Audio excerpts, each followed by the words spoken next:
क्या नाम है आपका? नंदिनी खोसला। कहाँ से आए हैं आप? देहरादून। सर, आपसे कुछ बात शेयर करना चाहती हूँ जो मैंने मतलब कि परमात्मा ने मुझको दिखाई है, अन्यथा और किसी समाज ने भी नहीं देखा है, जो परमात्मा ने मुझे दिखाई है। जबकि अभी मेरी जब भक्ति पूरी हो जाती है तब परमात्मा दिखाते हैं, लेकिन मुझे परमात्मा ने स्टार्टिंग में ही दिखा दिए मुझे, नहीं मैं जबकि भक्ति चल रही थी। क्या दिखाया संत रामपाल जी महाराज जी ने? जैसा कि आपने बताया कि भक्ति पूरी होने के बाद वो चीजें देखी जा सकती है जो आपने भक्ति पूरी होने से पहले देखी है। और जो लोग कहते हैं कि मरने के बाद किसने देखा, क्या कहना चाहते हैं आप? क्या देखा आपने जो आप बताना चाहते हैं? तत्वदर्शी संत रामपाल जी महाराज मुझे सपने में आए, मेरे को लेके गए, विमान में बिठाकर मुझे सतलोक लेके गए हैं गुरु जी। पहले नर्क आए, नर्क में बहुत जीवात्माएं रो रही थी, तड़प रही थी, परमात्मा को पुकार रही थी। जैसा कि आपने बताया कि संत रामपाल जी महाराज जी ने आपको सतलोक, नरक दर्शन, स्वर्ग दर्शन कराते हैं। पूरा डिटेल में बताइए, स्टार्टिंग कहाँ से होती है, क्या क्या आपने देखा, पूरा बताइए। मेरे को पहले परमात्मा मतलब कि उड़ा कर एकदम ले गए, पहाड़ बीच में पहाड़ वगैरह भी आ। आप बार बार में संत रामपाल जी महाराज को परमात्मा शब्द संबोधित कर रहे हैं, कृपया यहाँ पर आप क्लियर करते चले कि किस टाइम पे आप परमात्मा को देखते हैं और किस टाइम पे संत रामपाल जी महाराज को देखते हैं, कौन आपके साथ होता है? संत रामपाल जी, तत्वदर्शी संत रामपाल जी मेरे भी साथ में थे। तो पहले मतलब उड़ा के ले गए विमान में बिठाकर। मुझे डर भी लगा बीच बीच में, बट मेरे को मैंने परमात्मा को गुरु जी को मतलब कि पकड़ रखा था, तत्वदर्शी संत रामपाल जी को पकड़ रखा था। मेरे को बहुत डर भी लगता रहा, बट फिर गुरु जी ने मुझे कहा कि बेटा डरो मत, मैं तुम्हारे साथ हूँ। पहले पहाड़ वगैरह में घुमाते रहे, फिर गुरु जी ऊपर नरक में लेके गए। नरक में बहुत जीवात्मा तड़प रही थी। नरक का नजारा कैसा था, क्या आपने देखा, क्या हो रहा था वहाँ पर, कैसे आपने देखा?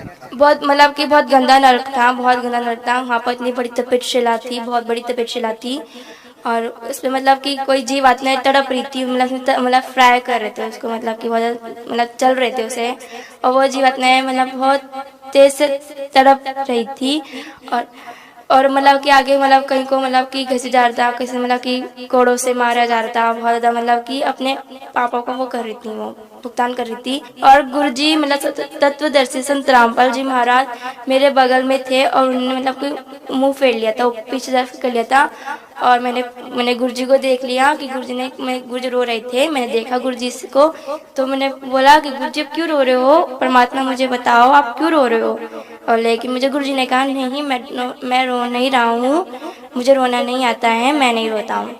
मैंने कहा नहीं गुरुजी मुझे बताओ। मेरे आंखों में उस वक्त में बहुत आंसू आ गए थे और मैं रो पड़ी थी।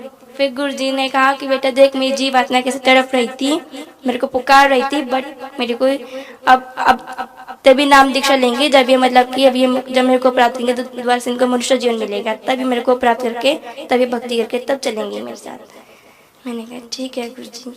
मतलब मेरे को आंसू आ गए थे गुरुजी के, और गुरुजी में भी आ गए थे। फिर गुरुजी आगे स्वर्ग में लेके गए।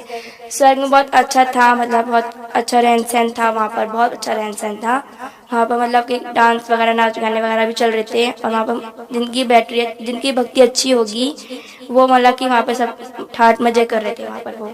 फिर आगे ब्रह्मा विष्णु महेश, मतलब आगे गुरुजी, फिर आगे विमान में बैठे बैठे ही आगे गए हम, आगे पहाड़ भी थे वगैरह भी थे। फिर आगे हम ब्रह्मा विष्णु महेश के लोक में गए हम, वो सब बैठे हुए थे, अपनी बातें वगैरह कर रहे थे, बहुत सुंदर लग रहे थे वो, बहुत सुंदर लग रहे थे वो। फिर आगे परमात्मा मतलब आगे फिर पहाड़ काला सा अंधेरा आ गया, फिर अंधेरा फिर से आ गया। फिर मतलब आगे ज्योति निरंजन काल बैठा हुआ था वहाँ पे, और मैं उसे देख के बहुत डर गई थी। मैं उस वक्त कबीर परमात्मा आ गई थी। उस वक्त जगत गुरु तत्वदर्शी संत रामपाल जी महाराज नहीं थे, कबीर परमात्मा थे, और मैं कबीर परमात्मा के बगल में खड़ी थी। बट मेरे को डर लगने लगा, आगे सामने ज्योति निरंजन काल था, मैं गुरुजी के पीछे छुप गई। अब मेरा गुरुजी ने मेरा लेफ्ट साइड हैंड पकड़ के मुझे आगे लेके आए। लेकिन अभी आपने कहा कि जगत गुरु तत्वदर्शी संत रामपाल जी महाराज नहीं थे, केवल कबीर साहिब थे, तो फिर आप कह रहे हैं कि आप गुरु जी के पीछे छुप गए, ये कैसे? कबीर परमात्मा के पीछे छुप गई थी मैं। फिर मतलब परमात्मा ने मेरे को आगे अपने बराबर में मुझे खड़ा करा और कहा कि क्यों डर रहे हो, मैं तेरे साथ हूँ, मैं तुम्हारे साथ हूँ। मैंने कहा ठीक है परमात्मा। फिर आगे ज्योति निरंजन बैठा था, उसके मतलब कि कुंडल जैसे बाल थे, बहुत घने घने बाल थे, और वो मतलब बहुत बड़ा था, मतलब उसका शरीर भी इतना, बॉडी इतनी गंदी थी उसकी, बहुत गंदी थी वो, बहुत गंदा दिख रहा था वो।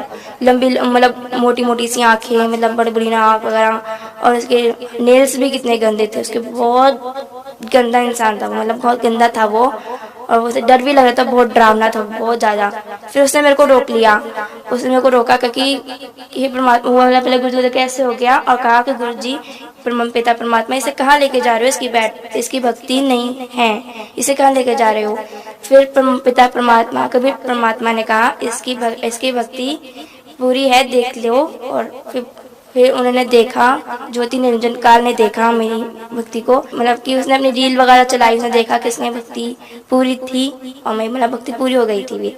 फिर आगे आके हाँ इसे जी परमात्मा इसे आप ले जा सकते हो। वो ऐसे कहने लग गया ज्योति निरंजन कि जी परमात्मा इसे आप ले जा सकते हो, इसकी भक्ति पूरी है। तो बाकी ठीक है जी। फिर गुरुजी ने कहा, उसने अपना सिर मतलब यूँ कर लिया और सिर रख के मैंने उसके ऊपर पैर रखा। पैर रखते ही मेरे को बहुत डर लगा। मैंने गुरुजी को बोला, गुरुजी मैं नहीं रख पाऊंगी, मुझे बहुत डर लग रहा है। कि नहीं मैं तेरे साथ हूँ, ये कुछ नहीं करेगा, तू पैर रख इसके सिर पे। फिर मैंने पैर रखा सिर पे और उसका सिर ऐसे हो गया था, नीचे इसने कर लिया था और मैंने सिर पे पैर रखा उसके। फिर मतलब विमान आगे मुझे लेके चले गए परमात्मा। आगे अंधेरा सा आया, मतलब कि पहाड़ भी आए, एकदम बहुत तेज स्पीड में लेके गए विमान को। बहुत सुंदर विमान था और आगे तेज स्पीड में लेके गए। और कुछ बातें मैं आपको 100 में से 10% मैं शायद बता पाऊंगी, क्योंकि मैं कुछ बातों का मैं वर्णन नहीं कर पा रही हूँ कि मैं उन जो वर्णन करना चाह रही हूँ उन वर्ड्स में नहीं दे पा रही हूँ, मुझे समझ नहीं आ रहा है। सतलोक के बारे में मैं कहना चाहती हूँ कि मेरे को पूरी सतलोक ले गए। इतना बड़ा सुंदर गेट था, मतलब चमकदार गेट था, मतलब उसमें रोशनी सी आ रही थी। जैसे गुरुजी यहाँ घर आने लगा, अपना परमात्मा पिता का घर आने लगा, हमारा घर आने लगा, तब फिर वो बहुत रोशनी आ रही थी उसे आगे उसमें से। तब फिर हमने वो गुरुजी को देखते उसने गेट को अपना खुल गया। फिर हम आगे गए, आगे बहुत अच्छे मतलब कि शीश महल वगैरह ऐसे इस टाइप में था। बहुत सुंदर महल थे, इतने सुंदर सुंदर महल थे अंदर, मतलब कि काफ़ी और खाली पड़े थे, मतलब कि काफ़ी मतलब एक मैक्सिमम कम भरा होगा, एक भी कमरा मतलब कम वो है मतलब। और सब देख के मतलब खुश भी होते। फिर परमात्मा आए गुरुजी, मतलब कभी परमात्मा आए आगे, फिर आगे गए हम। फिर उनका आसन था, आसन भी मतलब चमकदार रोशनी टाइप था, बहुत गोल्डन कलर का था, बहुत मस्त था, बहुत सुंदर था वो। उसमें गुरुजी बैठ गए, मैंने फिर गुरुजी आसन पर बैठ गए। अब गुरुजी के मैं आराम करो, तुम घूम लो। मैंने कहा ठीक है परमात्मा मैं यहाँ घूम लूँ, ओके। फिर मेरा गुरुजी ने कहा ठीक है। मैं चली गई, वहाँ पे एक सतलोक की एक माई मिली, उसका मतलब कि बहुत लंबे लंबे मतलब कि उनके लंबे लंबे वो थे, उनके शरीर वगैरह थे, कद बहुत बड़े बड़े थे, उनके कद बहुत बड़े बड़े थे और बहुत सुंदर था। उनके चेहरे पे नूर बहुत आ रहा था, नूर बहुत था उनके चेहरे पे। और वो नूर आया और मतलब कि कहने लगे तुम कहाँ से, हमने नहीं ऐसे मतलब बताया। फिर ठीक है तो मैं पूरा घुमाती हूँ। फिर आगे वहाँ पर स्वामी रामदेवानंद जी, पंडित छोर सतगुरु रामपाल जी महाराज जी और चिदानंद जी, गरीबदास जी सब ऊपर बैठे थे वहीं पे, मतलब कि वहीं पे सतलोक में बैठे थे। तो मैं उनको देख के मैं बहुत खुश हुई। मैंने उनको देख के दंडवत प्रणाम करी, दंडवत प्रणाम करके और मैं उनसे बातचीत की, चरणों की सेवा दी। और मैं मतलब मुझे आँखों में रोना आ गया और मैं भागकर मैं गुरुजी के भी परमात्मा के चरणों में मैं गिर गई और मुझे रोना आ गया उनके चरणों पे।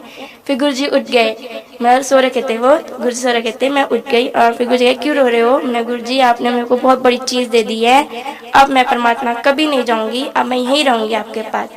फिर गुरुजी ने कहा नहीं तुम नीचे जाओगी, वो भक्ति मेरी थी और अपनी भक्ति जो मंत्र मैं देता हूँ उन मंत्र का जाप करो, फिर तुम्हारी भक्ति पूरी हो जाएगी, फिर तुम आ जाना वापस यहाँ पर अपने घर में।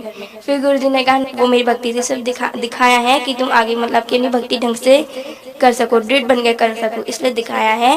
और अपनी भक्ति अच्छे से कर और नीचे जाइयो तू। फिर परमात्मा ने, मैंने कहा गुरुजी ने कहा तुम्हें भूख लग रही है? मैंने कहा जी परमात्मा मुझे भूख लग रही है, क्या खाओगे? फिर गुरुजी ने, मैंने कहा कि गुरुजी खीर खाऊंगी, परमात्मा मुझे खीर खानी है।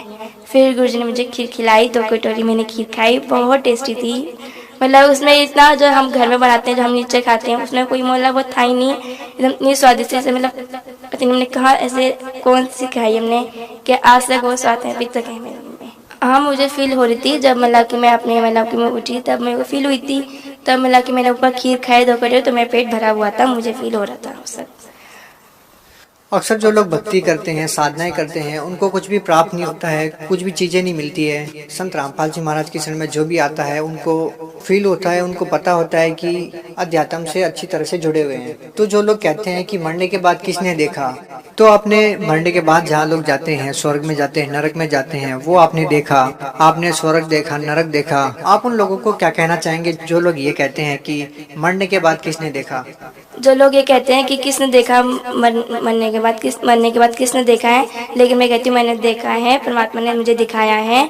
और आप इस भक्ति में आए, संत रामपाल जी महाराज जी की भक्ति में आओ, और फिर आपको जो मुझे दिखाया है, फिर उस भक्ति से आपको भी माता दिखा सकते हैं और उनके बारे में पता भी चलेगा आपको।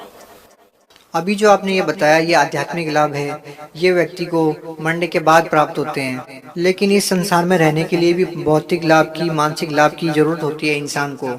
संत रामपाल जी महाराज से नाम दीक्षा लेने के बाद आपको इस पृथ्वी लोक पे क्या लाभ मिले? मेरी मम्मी की तबीयत बहुत ख़राब हो रही थी, मतलब नाम उपदेश लेने से पहले बहुत ज़्यादा ख़राब थी। हमने जगह जगह जाकर हमने देवी देवताओं को पूजा, बहुत जगह जगह जाए, झाड़ झपटे करवाए, हमें कोई भी लाभ नहीं हुआ। हमने बहुत पैसा खर्च करा, मम्मा को कोई वो नहीं, मतलब कि से कुछ नहीं हुआ, मतलब आराम वगैरह कहीं नहीं मिला। फिर एक मेरी मासी हैं, मंजू नाम है उनका, हिसार से हैं वे उन्होंने हमें फिर इस भक्ति मार्ग में हमें बताया कि इस भक्ति में लोगों सब ठीक हो जाओगे। तब अब से मम्मा काफ़ी ठीक है परमात्मा की दया से। क्या आपका मानना है कि संत रामपाल जी महाराज जी से जो भी व्यक्ति अब नाम लेगा उनको भी वैसे ही लाभ होंगे जैसे आपको हो रहे हैं? हाँ जी, जरूर होंगे। उनको मतलब जो हमें लाभ हुए हैं वैसे उनको भी लाभ होंगे। भगत समाज को क्या संदेश देना चाहते हैं? भगत समाज को यही संदेश देना चाहती हूँ कि इन परमात्मा की भक्ति में आए और अपना जन्म मरण से पीछा छुड़ाएं। जो पुस्तक आपने पढ़ी ज्ञान गंगा, उस पुस्तक को पढ़ने के बाद आपका जीवन बदल गया, वो पुस्तक श्रद्धालु कैसे मंगवा सकते हैं? साधना टीवी पे वो जो येलो कलर की नीचे वो पट्टी सी आती है, उस पे मतलब कि निम्न नंबर्स भी हैं, जिसे अपने आप पुस्तक कांटेक्ट कर सकते हैं, उनसे कांटेक्ट कर सकते हैं, आप पुस्तक ले सकते हैं। बहुत बहुत धन्यवाद। साही।